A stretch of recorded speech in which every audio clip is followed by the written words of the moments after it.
We are all on this floor elected officials and not medical professionals. If it was your wife, your daughter, who is suffering through a miscarriage, are you going to tell her she can't until her fever gets high enough, until she's bleeding harder? That's what's happening in the state of Texas right now. If that's what you want for veterans, shame on you. That is Michigan Democrat Elissa Slotkin wiping the House floor with her Republican colleagues. She is angry over the holdup on a veterans bill that Republicans are carrying out. It's a bill called the Solid Start Act, and it helps vets reincorporate into civilian life. She's a member of the Committee on Veterans Affairs.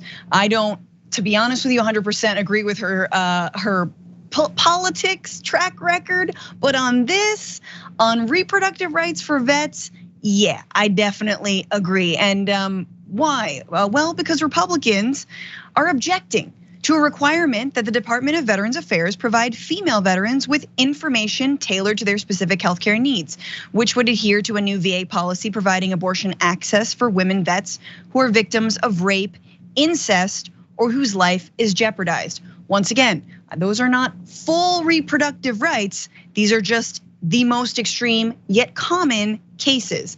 But let's watch a little bit more of her just handing Republicans their own ass. If you want to take a veterans bill and make it about abortion, then let's do it. What you are saying, and you're saying in front of the American people, is that you believe a veteran who has been raped, who is the victim of incest, and who is having a dangerous miscarriage does not deserve access to abortion. You believe in no exceptions for women, a cold, heartless, violent approach to women's health. You want to ban all abortions. That is your goal. Many of you have been open about that. And if you flip the House, we know that you will put forward a full ban on all abortion for all states. You've been clear about it. You want to turn a veterans bill into an abortion bill, let's do it. Not one of you are a medical doctor. Not one of you. What the VA guidelines say is that if you've been raped or the victim of incest or a medical professional deems that your pregnancy is a risk to your health, the one of 4 women in this country who has had a miscarriage, probably many women in this room, that you are a better judge of who gets to decide the future of their life and not a medical doctor? Who do you think you are? And you're making it a political issue. Shame on you. You all have pictures of veterans in your office, proud to show your pride in our veterans. It should be the most bipartisan issue in the world, and you're making it political. Shame on you. Yes, indeed. Once again, Republicans called out on their complete hypocrisy when it comes to supporting the troops. Yes, support the troops, but control their bodies at the same time. And I would argue Republicans and politicians have way too much control over veterans' bodies as they send them to die in wars for blood and treasure. But before I could get to you, I just have to say that, this is a United States military that has rampant sexual assault inside of it, where women are consistently victimized, also men, but disproportionately women are victimized, female soldiers.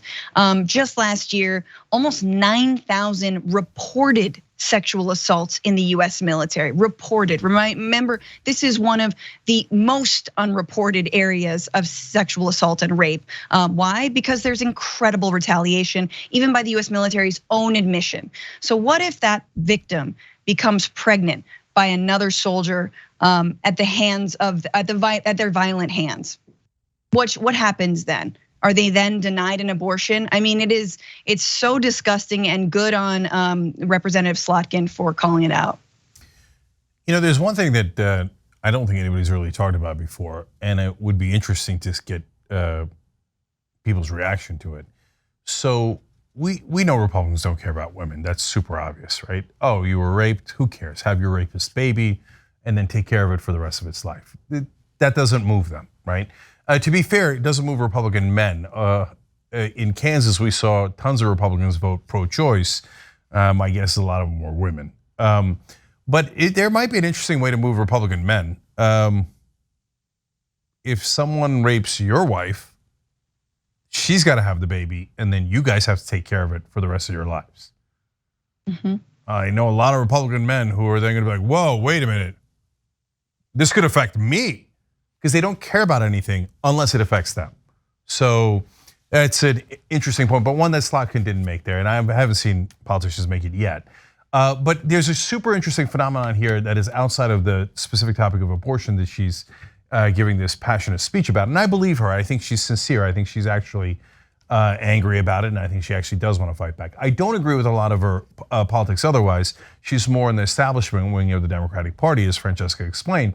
But there's a fascinating phenomenon going on here. Before, my entire life, I've been covering politics now for 25 years. Almost everyone at the national level who were Democrats would always surrender. They would never fight back, and they were told by NPR you have to whisper. And the minute they raise their voice at all, everybody would, the House would collapse in on them. You're being uncivil. You're the worst. Remember, you're supposed to grovel at the Republicans' feet. And we're all sick of it, right? We just can't stand it anymore, right? Mm-hmm. Now you're seeing a little bit of a fight back. You're seeing Gavin Newsom do a fake fight back. You're seeing Slotkin give this speech. You're seeing not just progressives.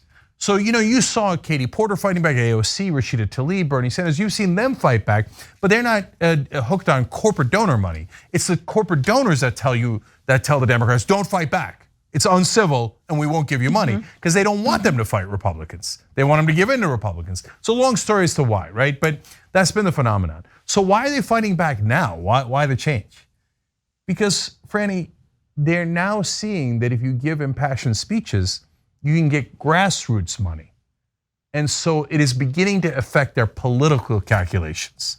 And they're seeing, now in Slotkin's case, to be fair to her, I think she means it. I don't know, but it seems genuine to me, right? And she's a more establishment person. If she didn't seem genuine to me, I'll tell you right away. Gavin Newsom doesn't seem genuine to me, right? But she did in that particular case. But genuine or otherwise, she's allowed to now give a speech like that. She's now in some ways encouraged to give a speech like that she wasn't for decades before, because of the way that financing of elections has begun to change because of grassroots power.